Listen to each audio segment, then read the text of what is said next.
que é fé? Você também pensa que você creu em Jesus porque você é intelectualmente superior? Não, gente, foi uma obra do Espírito. Até para crer em Deus, nós precisamos de ser convencidos pelo Espírito. Por isso você está evangelizando uma pessoa, peça ao Espírito para convencer. Porque você não convence ninguém. A gente planta a semente, mas quem dá o crescimento é Deus. A gente dá o testemunho, e quem usa esse testemunho é Deus. É o Espírito de Deus que convence o homem da justiça, do pecado e do juízo. E um dia nós fomos convencidos. Certamente algum irmão, alguma igreja, alguma reunião, algum convite criou o ambiente. Você escutou a palavra semente e o Espírito Santo convenceu você da justiça, do pecado e do juízo. E você está aqui hoje. Uma obra do Espírito. Você crê que Jesus é o Filho de Deus porque o Espírito Santo te contou que Ele é o Filho de Deus. Tem gente que agora está relativizando a palavra.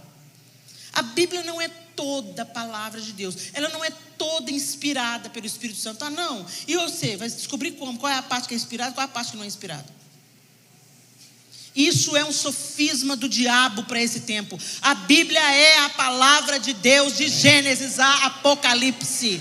Um livro escrito em 1500 anos por 40 autores distintos, contando uma mesma história, anunciando um mesmo Messias que já veio, já morreu, ressuscitou, mas nós estamos aguardando o desfecho da história em Apocalipse. É a palavra de Deus com tudo o que ela precisa conter. Deus não pôs pano quente em ninguém. Deus não ocultou o mau caratismo de ninguém. Deus não tapou o pecado de ninguém. É um livro real, verdadeiro, vivo, que nos transforma. Você lê uma mensagem, um texto 300 vezes. Como é que fala 300 vezes? 30ª, João? Como é que é? Tricentésima. Na 300ª vez, porque ele é professor de matemática, gente, esses assuntos são com ele. Na 300ª vez, aquele texto te fala algo que não falou na primeira. Essa palavra tão antiga e tão atual, que falou de coisas há centenas de anos atrás e que fala de coisas que a gente está vivendo hoje, essa é a palavra de Deus. E nós somos convencidos. Você crê que existe um Deus por causa da Bíblia. Você acredita em Jesus Cristo porque está escrito na Bíblia. Não está escrito em outro livro, está escrito na Bíblia. Não venha me dizer que a Bíblia não é a palavra de Deus. A Bíblia é a inerrante, bendita palavra de Deus. Nós cremos que Ele vai voltar porque está escrito na palavra de Deus. E nós cremos que Ele abençoou o casamento, instituiu o casamento porque está escrito na palavra de Deus. E você creu pela palavra. Alguém te anunciou a palavra, plantou a semente, e o Espírito Santo te convenceu. Isso é fé. E nós somos salvos pela graça, mediante a fé. Deus fez tudo o que Ele tinha que fazer. E para você entrar debaixo desse guarda-chuva da graça, que você não merece, você precisa crer. E até essa fé foi Deus quem te deu. Mas Ele fala, acrescenta a sua fé a virtude, na minha versão. Na versão que a Helena acabou de ler, acrescente a sua fé a excelência moral. Então virtude é excelência moral. Tá, mas o que é isso? Eu tenho um significado aqui um pouco mais complexo e profundo sobre virtude. Preste atenção. Formação no presente de um caráter que antecipa de modo adequado o estado futuro prometido. Então, virtude. Você tem um estado moral prometido no futuro, mas você antecipa esse estado moral no presente. Isso é virtude, excelência moral. Agora, uma historinha rápida para você entender melhor como é que pode ser essa questão da virtude. Teve um filme chamado O Milagre no Rio Hudson. Quem assistiu esse filme? Ele conta uma história real. Qual que era a história? Uma história real, de fato aconteceu. Um avião comercial sairia do aeroporto de Newark, lá em New Jersey, que fica perto de Nova York, coladinho ali. E o piloto muito experiente, levantou o voo e logo no início do voo, alguns pássaros entraram numa turbina e ele perdeu uma turbina. E ele estava decolando.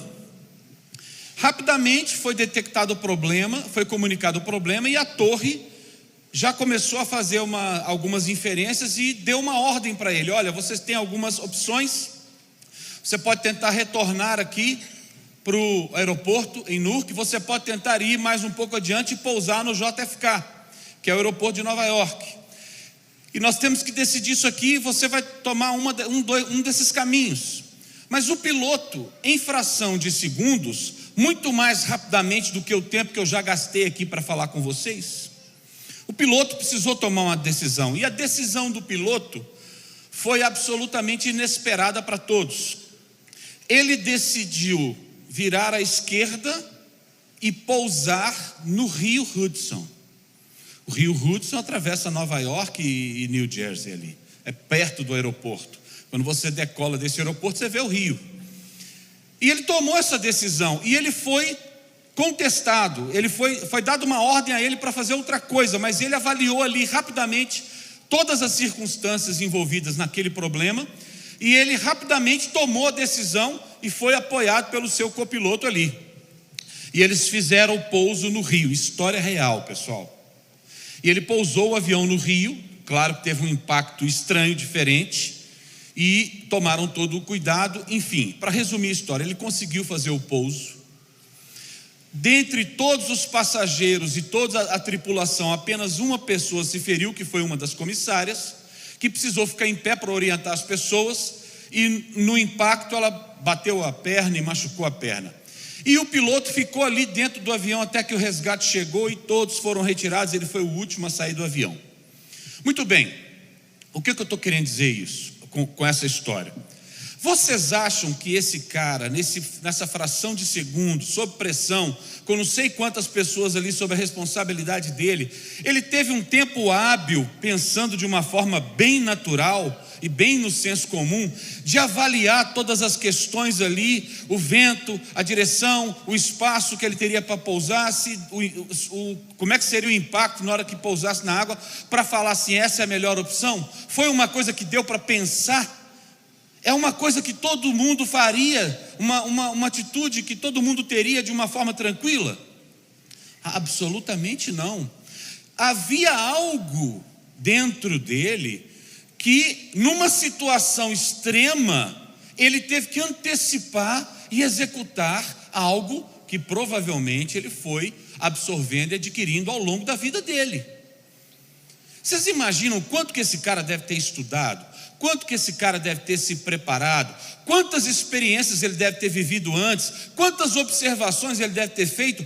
Quantas coisas ele deve ter aberto mão para poder se formar e chegar a ponto de, numa situação extrema dessa, que ninguém quer viver ou ninguém espera que aconteça, tomar a atitude correta, inclusive contrariando uma direção que foi dada por alguém que estava com um controle um pouco maior do que a situação.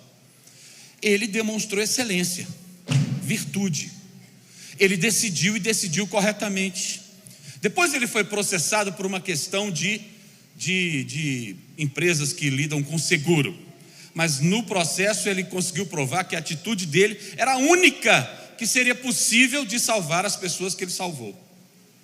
Se nós pensarmos nisso agora para dentro do relacionamento de casamento e para a nossa vida como cristão, você acha que se você chegar numa situação extrema, você vai agir da maneira correta, independentemente da pressão e do rigor da situação, da dificuldade da situação, se você não estiver se alimentando daquilo que de fato pode te dar condições de tomar a decisão correta?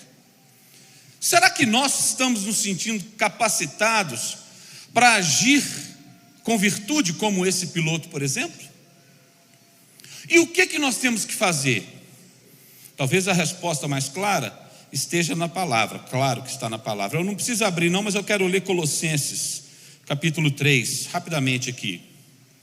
Portanto, já que vocês ressuscitaram com Cristo, Procurem as coisas que são do alto, onde Cristo está sentado à direita de Deus. Mantenham o pensamento nas coisas do alto e não nas coisas terrenas.